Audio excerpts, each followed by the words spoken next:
কাঁঠালের ইচড়, ইলিশের মুড়ো। এভারগ্রিন 757 চ্যানেলে আপনাদের স্বাগত। আজ ইউনিক রেসিপি শেয়ার করব। ভিডিওটা সম্পূর্ণটা দেখার জন্য অনুরোধ রইল। Please like, share and subscribe please. এর জন্য কাঁঠাল নিয়েছি, কাঁচা কাঁঠাল বা ইচড়। ইলিশ মাছের মুড়ো ভালো করে ধুয়ে নিয়েছি। একটা হাঁড়ি নিয়েছি আর ধুয়ে রাখা ইচড় দিয়ে দিচ্ছি, জল দিয়ে দিচ্ছি। এগুলি সেদ্ধ হয়ে অল্প জল থাকবে, আরও একটু জল দিচ্ছি। নুন দিয়ে মিশিয়ে দেব, তাহলে তাড়াতাড়ি সেদ্ধ হবে। এভাবে ফুটে উঠছে। ফ্লেমটা বাড়িয়েছিলাম, এখন ফ্লেমটা লো করে দেব। এই লো অবস্থায় এঁচড়টা সেদ্ধ হবে। অনেক কাজ আছে, দেখাবো। এভাবে ঢাকা দিয়ে রাখলাম একটু ফাঁক রেখে। কিছুক্ষণ পর আবার দেখে নিচ্ছি কীরকম সেদ্ধ হলো।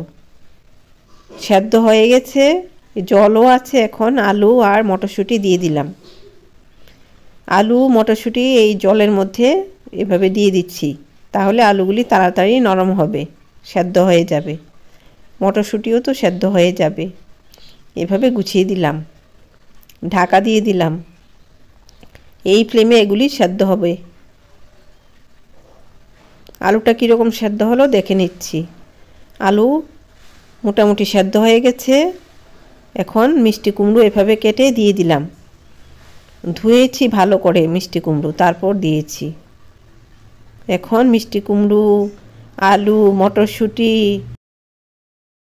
কাঁঠালের ইচড় সব সেদ্ধ হচ্ছে। পরে যা যা সবজি দিয়েছি এর জন্য নুন দিয়েছি, আর নুনটা মিশিয়ে নিচ্ছি। নুনটা কিন্তু ব্যালেন্স করে দিতে হবে। মিষ্টি কুমড়ো পড়েছে, নুন বেশি হলে ভালো লাগবে না, কারণ মিষ্টি কুমড়ো তো মিষ্টি থাকে। নুন বেশি হলে খুব খারাপ লাগে রান্নাটা খেতে। নুনের যদি প্রয়োজন হয় তবে আবার দেখে নুনটা দেওয়া যাবে। ঢাকা দিয়ে দিলাম। এই যে দেখো, আস্তে আস্তে এগুলি সেদ্ধ হচ্ছে, দেখেই তো বোঝা যাচ্ছে সেদ্ধ হয়ে যাচ্ছে। ফ্লেমটা কিন্তু লক্ষণীয় বিষয়। আমি লো ফ্লেমে রেখেছি আর এভাবে সুন্দর করে কিছুক্ষণ পর পর নাড়াচাড়া করছি। হলুদ দিয়ে দিচ্ছি সবগুলি সেদ্ধ হওয়ার পর। হলুদ মিশিয়ে নেব।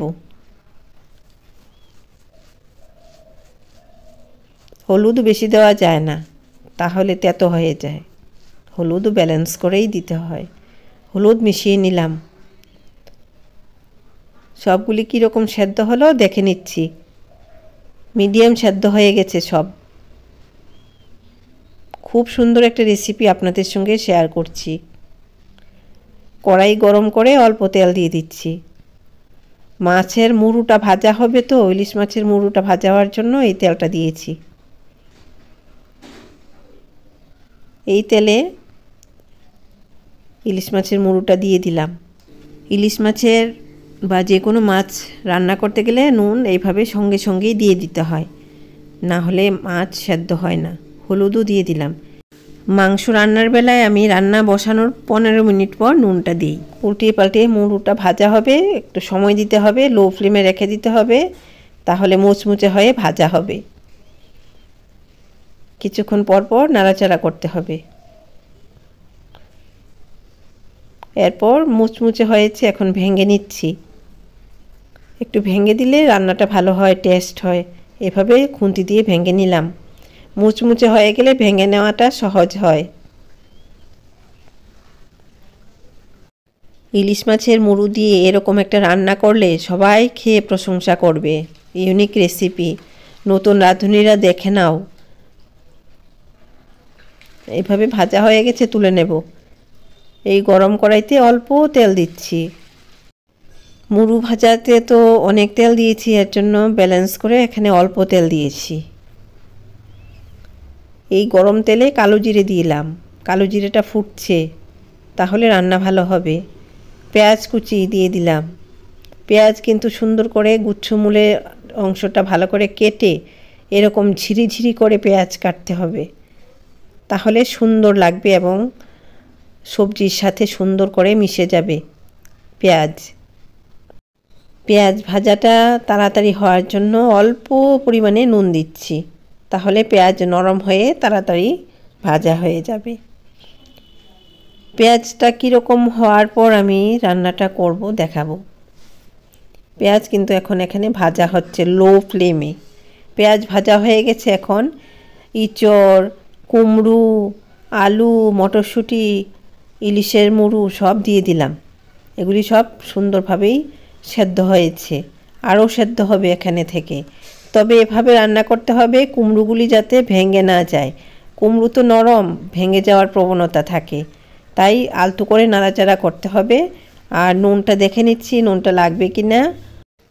নুন আর লাগবে না, নুন ব্যালেন্সে হয়ে গেছে। বেশি নুন দিলে ভালো লাগবে না, মিষ্টি কুমড়ো আছে আর নোনা খাবার ভালো না, প্রেশার বাড়ে।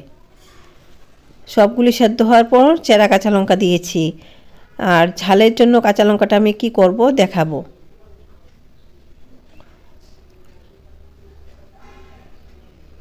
ঝাল তো এই কাঁচা লঙ্কার ঝালেই ঝাল হবে। এই যে কাঁচা লঙ্কাটা মিশিয়ে নিলাম। কীরকম সেদ্ধ হলো দেখে নিতে হয় কিছুক্ষণ পর পর। আর এই যে কাঁচা লঙ্কাটা আমি এই যে জলটার মধ্যে, ঝোলটার মধ্যে দিয়ে দিলাম, তাহলে নরম হয়ে ঝাল হবে, কাঁচা লঙ্কার ঝাল হবে। দেখো কি সুন্দর দেখাচ্ছে রান্নাটা। এভাবে রান্না হতে দিতে হবে।